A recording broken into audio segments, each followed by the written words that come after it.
पेन्हेरा और भाभी ले ली साड़ी गुलाबी राजा जी। नमस्ते प्रणाम। तो कैसे हैं आप लोग? आई होप आप लोग अच्छे होंगे। मेरा नाम गौतम कुमार। आज मैं एक ऐसे कलाकारनी के बारे में बात करने जा रहा हूँ जो भोजपुरी में आते हैं तो तहलका मचा के ही जाते हैं, बवाल मचा के ही जाती है।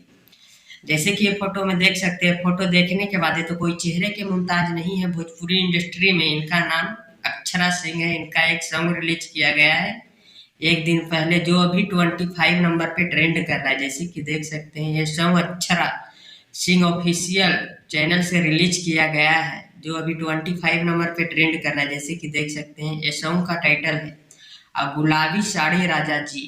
जैसे कि ये भी देख सकते हैं टाइटल।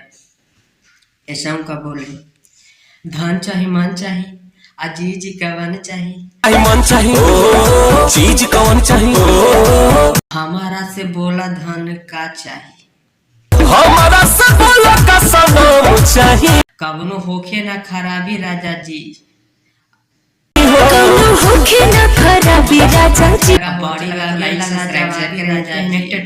डिजाइन पे पहने और भाभी ले ले आई साड़ी गुलाबी